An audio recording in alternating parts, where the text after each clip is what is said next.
தனி விமானத்தில் போனார்ல சிபி விசாரணைக்கு, போகும்போது எதுக்கு கத்திரிக்கோள் எடுத்துகிட்டு போனார் விஜய்? ஏதாச்சும் வச்சிருப்பேன் சார், எதுக்காச்சும் இருக்கும் சார். இல்லைங்க, ஸ்நாக்ஸ் கட் பண்ணுறதுக்கு அந்த மாதிரி என்ன ஸ்நாக்ஸ் கட் பண்ணுறதுக்கு ஏதாவது எது வேணாலும் வந்து வேலையாட்கள் இருக்காங்க, அவங்க வந்து எடுத்து கொடுக்க போகிறாங்க. விஜயோட பேக்கில் எதுக்குங்க கத்திரிக்கோள்? எனக்கு புரியல. ஏதோ ஒரு ரீசன் இருக்குல்ல சார். என்ன ரீசன்? ஏதோ ஒரு ரீசன்னா என்ன முடி அவருக்கு தானே சார் எடுத்துட்டு போறாங்க. இல்ல எதுவும் கிடையாது. அதுவுமே இந்த எதுவும் கிடையாது. அதாவது கூர்மையான இரும்பு பொருள், கத்தியா இருக்கலாம், கத்திரிக்கோளா இருக்கலாம், ஸ்க்ரூ டிரைவரா இருக்கலாம், இது மாதிரி ஏதாவது கூர்மையான இரும்பு பொருளை வந்து கூட எடுத்துட்டு போனீங்கன்னா போற காரியம் வெற்றி அடையும்.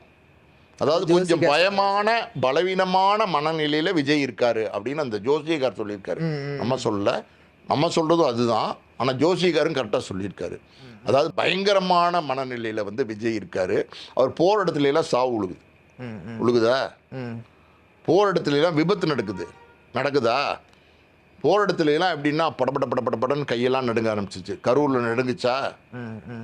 நடுங்கலையா அவருக்கா சார்? ஆமா, அவருக்கு தான் எல்லா இடத்துலயும், அவருக்கு தாங்க தம்பி எல்லா இடத்துலயும் நடங்குது கையே.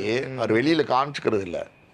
அதே மாதிரி பார்த்தீங்கன்னா சிபிஐ விசாரணைக்கு 2 தடவை போனார்ல, அப்போ பார்த்தீங்கன்னா பட இந்த முறை வெளியே வரும்போது சந்தோஷமா சார் வந்தேன். அது வெளியில் வரும்போது சந்தோஷமா வந்தேன்னா அப்படியே வந்து எப்படின்னா போயிட்டு வா தம்பி, பாய் அப்படின்னு சொல்லி அவுத்து விட்டாங்க.